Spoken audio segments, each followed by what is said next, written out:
안녕하세요. 미래교육의 중심, 새로운 경기교육, 경기도 교육청에 오신 것을 환영합니다. 경기도 교육청은 도내 다문화 가정의 학교 생활 적응을 돕기 위해 다방면으로 지원하고 있는데요. 이번 시간에는 고등학교 입학을 앞두고 걱정과 기대를 동시에 안고 있는 다문화 가정 학생들을 위해 고등학교 입학 및 학교 생활 안내편을 준비했습니다. 한국 고등학교의 유형부터 입학 절차, 입학에 필요한 서류, 전반적인 학교 생활에 대한 안내와 학교 생활 규정까지 자세하게 살펴보겠습니다. 먼저 대한민국의 학교 교육 체제에 대해 알아볼까요?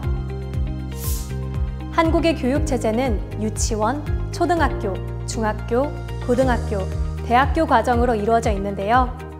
그중 초등학교와 중학교는 의무교육, 고등학교는 무상교육 과정으로 고등학교에 입학하기 위해서는 9년 이상의 국가교육 과정을 마치거나 중학교에 해당하는 교육 과정을 수료해야 합니다. 한국의 학생들은 개인의 특성과 진로를 반영해서 일반 고등학교부터 특성화 고등학교, 특수목적 고등학교, 자율고등학교, 총 4가지 유형의 고등학교에 진학할 수 있는데요. 학교 유형에 따라 입학 전형과 선발 기준 등이 다르기 때문에 원하는 고등학교에 무조건 진학할 수 있는 건 아닙니다. 가장 많은 학생들이 진학하는 고등학교는 일반 고등학교로 경기도 내 평준화 지역의 일반 고등학교에서는 내신 성적으로 학생들을 선발한 뒤 추첨을 통해 학교를 배정합니다.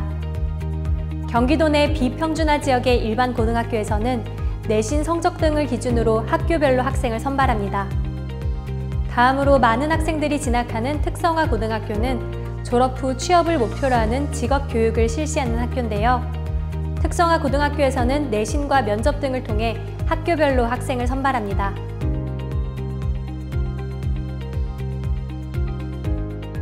다음으로 고등학교 입학 절차에 대해 알아보겠습니다. 만약 한국에서 중학교를 다니고 있는 중이라면 어떻게 해야 할까요? 그렇다면 현재 다니고 있는 중학교에서 고등학교 입학 원서를 제출하고 절차에 따라 고등학교를 배정받아 입학하면 됩니다. 하지만 중도 입국하는 외국 국적의 학생이라면 입학을 희망하는 고등학교에 입학 신청을 한 뒤 입학 허가를 받아야만 입학이 가능합니다. 그렇다면 외국 국적의 학생이 한국의 고등학교에 입학하기 위해서는 어떤 서류들이 필요할까요? 첫째, 입학 원서. 둘째, 출입국 사실 증명 또는 외국인 등록 사실 증명. 셋째, 졸업 증명서. 넷째, 성적 증명서. 다섯째, 예방접종 증명서. 이 외에도 교육 목적의 정보 확인을 위해 여권 사본이나 가족관계 증명서, 주민등록등본 등이 요구될 수 있습니다. 만약 서류가 없다면 학교에 갈 수 없을까요? 그렇지 않습니다. 대한민국은 체류 자격에 관계없이 누구나 학교에 다닐 수 있으며 모두에게 평등한 교육의 기회를 제공하고 있습니다. 입학 서류 준비에 어려움이 있을 경우 교육지원청이나 가까운 고등학교 입학 상담을 신청해서 도움을 받을 수 있습니다. 이제 본격적으로 고등학교 생활에 대해 알아볼까요? 한국의 고등학교는 3월에 1학기가 시작되고 8월 말에 2학기가 시작됩니다. 학기와 학기 사이인 여름과 겨울에는 방학이 있으며 수업은 주 5일 동안 진행되고 토요일과 일요일은 휴일입니다. 일반적으로 등교 시간은 아침 9시까지이며 9시부터 10분 동안 출석을 확인하고 안내사항을 전달하는 학급 조회 시간이 진행되는데요. 9시 10분부터는 1교시 수업이 시작되고 수업은 50분씩 진행됩니다. 요일에 따라 수업은 6교시에서 7교시까지 진행되며 모든 수업이 끝나고 나면 학생들은 교실을 정리한 뒤 담임 선생님과의 종례로 하루 일과를 마무리합니다. 고등학교에는 담임 선생님과 교과 담임 선생님이 있는데요. 교과 담임 선생님은 전문 과목 수업을 담당하는 선생님으로 해당 과목 수업 시간에 만날 수 있습니다. 담임 선생님은 한 반의 학생들을 전적으로 책임지고 이끄는 선생님으로 학급 학생들의 생활과 진로에 관련해서 많은 도움을 주시는 분입니다. 만약 학교 생활 중 어려움이 있을 경우 가장 먼저 담임 선생님을 찾아가 도움을 요청하는 것이 좋습니다. 고등학교 수업은 각 반 교실에서 진행되며 해당 시간표에 교과 담임 선생님께서 각 반으로 찾아와 수업을 진행합니다. 예외적으로 과학은 과학실, 음악은 음악실, 체육은 체육관처럼 몇몇 과목은 쉬는 시간 동안 지정된 장소로 이동해서 수업을 들어야 하는데요. 수업 장소는 교과 담임 선생님께서 미리 알려주시기 때문에 미리 걱정하지 않아도 됩니다. 한국의 고등학교에는 교과 수업 이외에도 현장 체험 학습, 체육대회, 축제, 교내 동아리 활동과 같은 창의적 체험 활동이 있습니다. 창의적 체험 활동은 다양한 활동을 통해 학생들이 자기 개발을 할 수 있는 기회의 장인데요. 동아리 활동과 진로 활동은 학생들이 자신의 재능을 발견하고 꿈을 키울 수 있는 소중한 시간이며, 특히나 관심사가 같은 학생들이 모이는 동아리 활동은 학창시절 잊지 못할 추억을 선물해주기도 합니다. 그렇기 때문에 관심 있는 동아리가 있다면 꼭 가입해보기를 추천드립니다.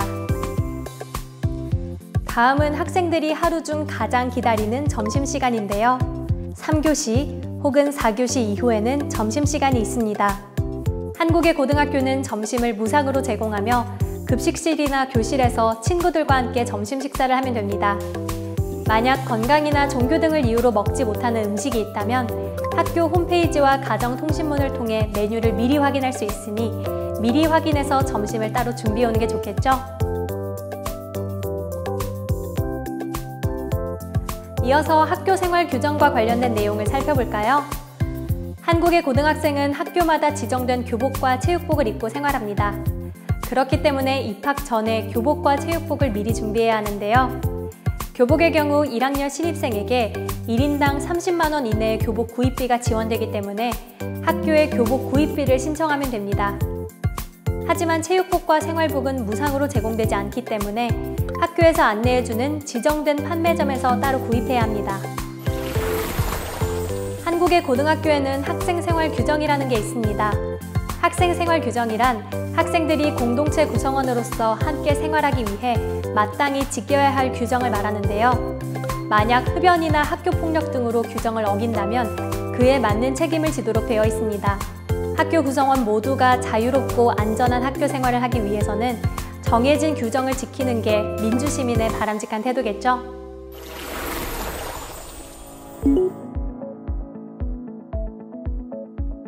학교에서 안내사항이 있을 경우 가정통신문 발송과 함께 문자 메시지나 학교 알림이 앱을 통해 가정에 알리는 경우가 많은데요. 그렇기 때문에 입학한 학교에서 사용하는 알림 앱을 학생의 스마트폰과 부모님의 스마트폰에 미리 설치해 두는 게 좋습니다. 또한 가정에서 학교로 전달할 사항이 생기거나 도움이 필요할 때 학교에 바로 연락할 수 있도록 학교 전화번호와 담임 선생님 전화번호를 미리 알아두는 게 좋습니다. 그리고 부모님께도 꼭 알려드리세요. 학교를 다니다 보면 질병과 같은 이유로 학교에 지각하거나 결석해야 하는 경우가 생기는데요. 무단 결석을 하는 경우 학생 생활 규정에 따라 징계를 받거나 학교 생활기록부에 기록이 남아 불이익을 받을 수 있기 때문에 반드시 담임 선생님에게 미리 연락을 취해야 합니다. 그리고 추후에 지각 혹은 결석 사유가 포함된 신고서를 제출해야 합니다. 서툰 한국어 때문에 학교 생활이 걱정된다면 학교나 교육지원청에 지원을 받을 수 있는지 물어볼 수 있습니다. 같은 언어권의 친구들하고만 생활하는 것은 한국어를 배우고 학교 생활에 적응하는 것을 더디게 만들 수 있습니다. 처음에는 어렵겠지만 한국인 친구들과 한국어로 생활하다 보면 언젠가 눈에 띄게 늘어난 한국어 실력에 깜짝 놀라는 날이 찾아올 겁니다. 지금까지 고등학교 입학과 학교 생활에 대해 알아보았는데요. 고등학교는 어른이 되기 전 마지막으로 경험하는 작은 사회입니다. 여러분의 작은 사회에서의 경험이 훗날 더 큰 세계를 살아갈 때 든든한 디딤돌이 될 수 있도록 경기도 교육청이 함께하겠습니다.